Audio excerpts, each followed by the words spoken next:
Ya, assalamualaikum warahmatullahi wabarakatuh. Waalaikumsalam warahmatullahi wabarakatuh. Selamat pagi anak-anak. Pagi luar biasa. Hari ini bagaimana kabarnya? Ya. Apakah ada yang tidak masuk? Masuk semua ya. Oke. Saya absen dulu ya.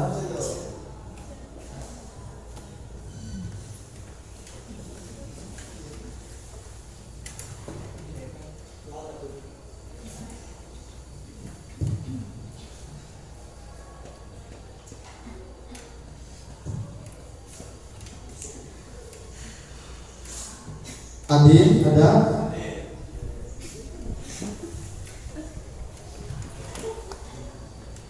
Andres dari Marazam. Asria Sofi. Asmi. Bagus. Ernawati. Gisa. Kari Nurfatila. Omalasari. Faisal Amri, Gilang Firmansyah, Isya ada? Oke, sebelum kita memulai pembelajaran, mari kita berdoa terlebih dahulu agar pembelajaran dari awal sampai akhir berjalan dengan lancar. Ya, untuk kali ini Bapak akan tunjuk yang memimpin doa seperti biasa.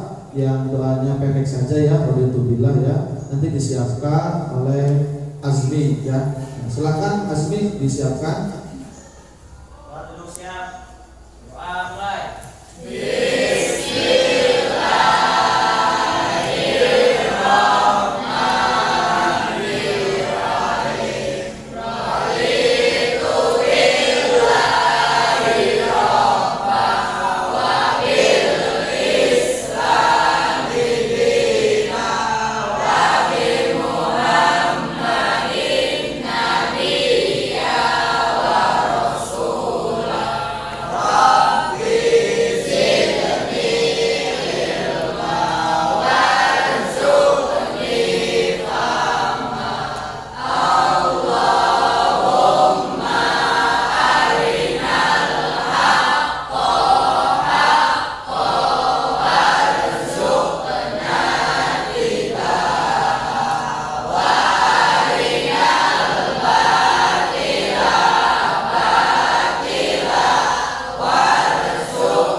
Sebelum kita memulai pembelajaran, untuk meningkatkan motivasi kita, untuk meningkatkan rasa nasionalisme kita, mari kita semua berdiri untuk menyanyikan lagu Garuda Pancasila. Ayo semuanya berdiri ya.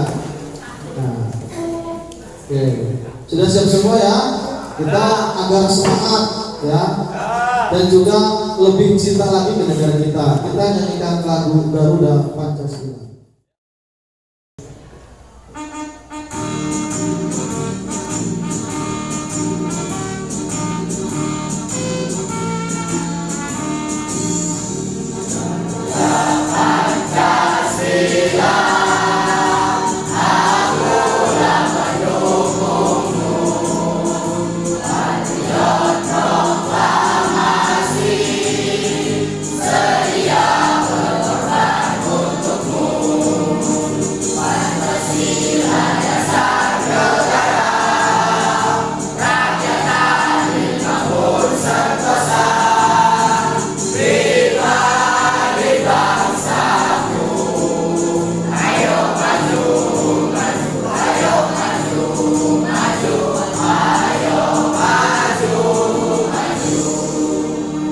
Siapa kita?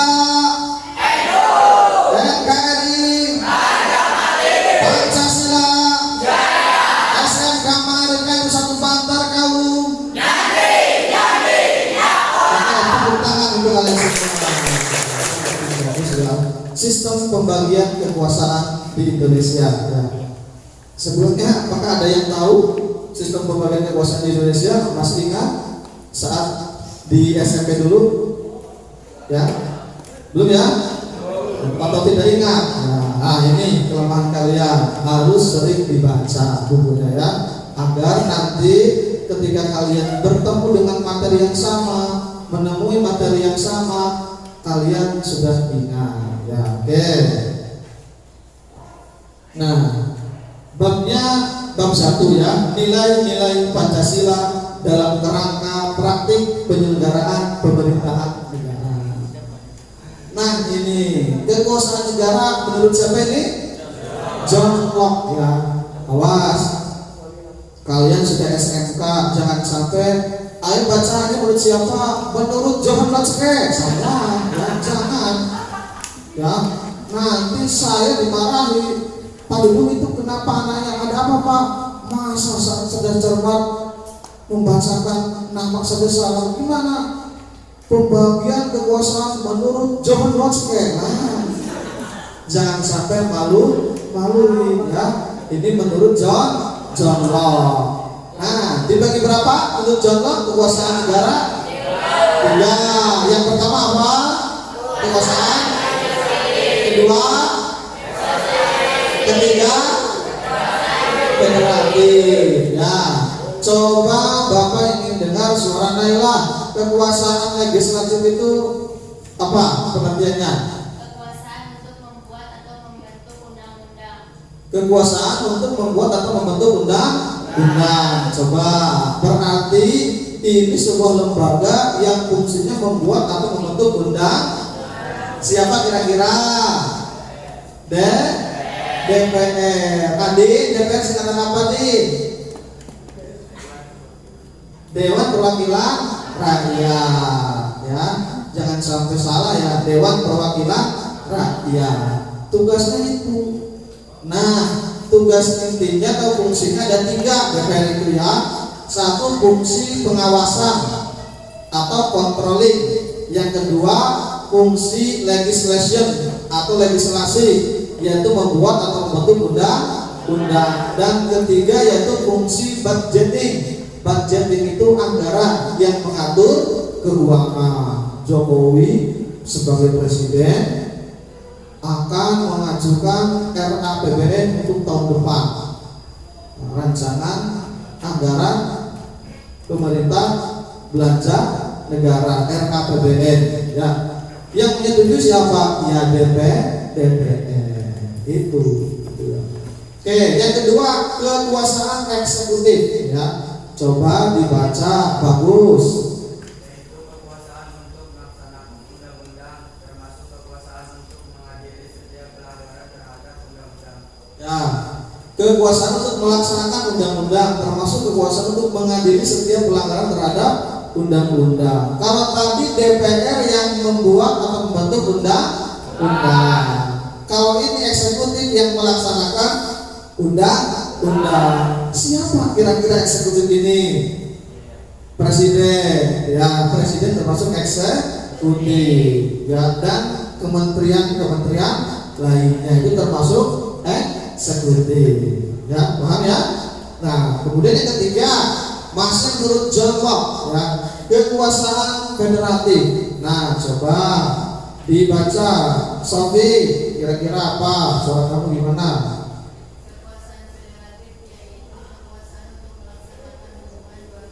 Nah, kekuasaan untuk melaksanakan hubungan luar negeri berarti kaitannya dengan negara lain. Ya, negara lain itu tentunya negara yang sudah melakukan diplomasi atau diplomatik kerjasama dengan negara kita. Ya, berarti kaitannya dengan Menteri Luar Negeri, Kemenlu. Ya. Nah, oke, bisa dipahami ya. Kemudian selanjutnya. Kalau tadi menurut John Locke, sekarang menurut siapa? Montesquieu. Ya, jangan. Biasa aja Montesquieu gitu aja ya. Menurut Montesquieu ada berapa? 3 ya. 1 apa? Kekuasaan. Kedua? Ketiga? Bedanya apa tadi dengan menurut John Locke? Nah, bedanya apa? Kalau tadi melihat. Nah, John Locke itu ada kekuasaan federatif. Kalau menurut Montesquieu kekuasaan yudikatif dengan federatif beda apa sama? Beda ya. Nah, beda. Nah, kalau yudikatif coba dibaca, kalau yang legislatif dan eksekutif sama ya pengertiannya. Nah, coba sekarang baca bareng-bareng kekuasaan yudikatif itu apa?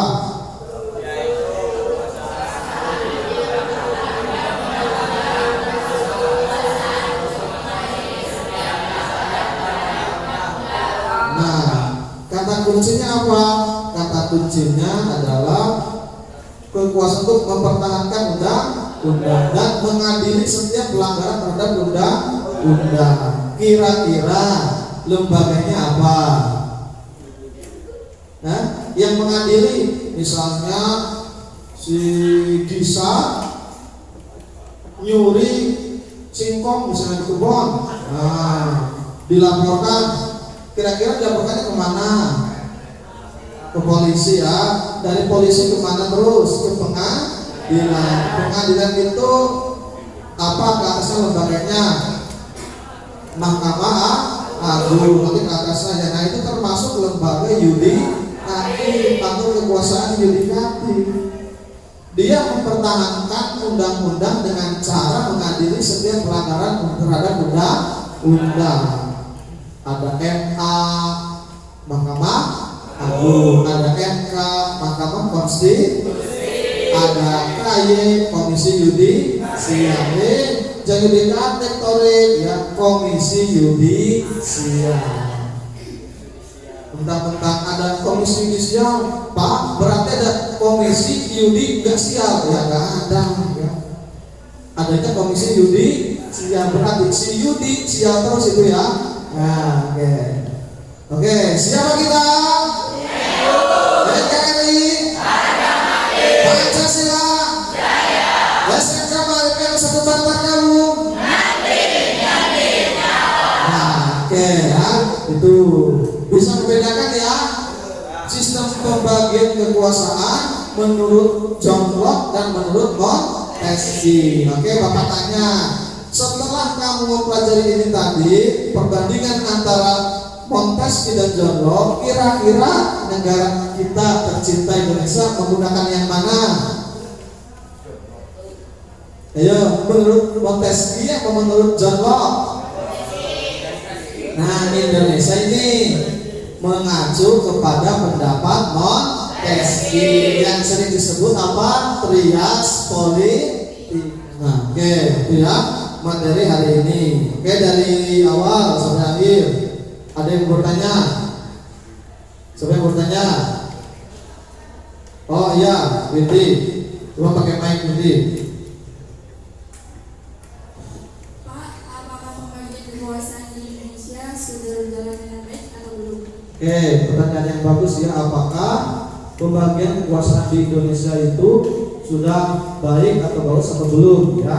Nah, jawaban saya sudah baik. Hanya saja di Indonesia ini terkadang justru banyak para pejabat elitnya yang tidak dapat memberikan contoh yang baik kepada rakyatnya. Di kita sudah atur ya, ada pembagian legislatif, pembagian kekuasaan yudikatif dan eksekutif. Ya, silakan bagi sana. Nanti akan Bapak jelaskan ya cara pengisiannya seperti apa.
Oke, coba ada yang berani maju nggak?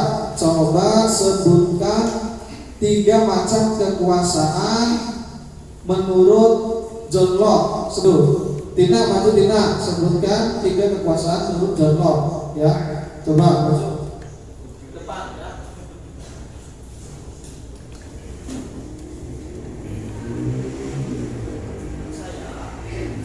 Menurut saya, kekuasaan John Locke yang pertama kekuasaan legislatif, yang kedua kekuasaan eksekutif, yang ketiga kekuasaan federatif. Ya. Nah, oke. Sebelum Bapak akhiri pembelajaran hari ini, bagaimana perasaan kalian pembelajaran hari ini? Senang atau tidak? Masih semangat atau tidak? Siapa kita? NKRI, Pancasila, Asma Maharib Satu Bantar Kalu. Oke, tepuk tangan untuk kalian semua. Ya, nah, pada akhirnya kita berada pada ujung pembelajaran ya. Di akhir pembelajaran ini Bapak ingin menyimpulkan ya bahwa pembagian kekuasaan itu ada 2 pendapat. Yang menurut John Locke, kekuasaan dibagi menjadi 3 bagian. Yang pertama kekuasaan eksekutif, yang kedua kekuasaan yudikatif, dan yang ketiga kekuasaan federatif. Kemudian menurut Montesquieu ada 3 juga sama ya, kekuasaan legislatif, kekuasaan eksekutif, dan kekuasaan yudikatif. Tadi di awal kita sudah membaca doa. Nah, di akhir ini kita juga harus ditutup dengan membaca doa lagi ya.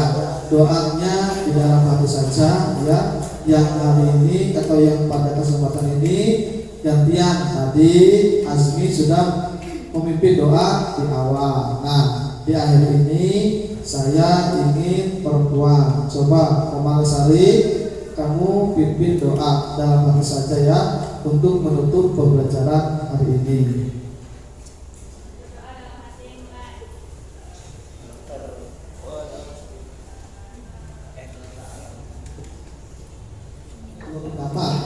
Yang pertama menurut John Locke dan yang kedua menurut Montesquieu. Sampai bertemu di pertemuan selanjutnya. Jangan lupa bukunya dibaca. Mudah-mudahan di pertemuan selanjutnya kita dapat bertemu dalam keadaan sehat walafiat. Terima kasih atas perhatiannya. Wassalamualaikum warahmatullahi wabarakatuh.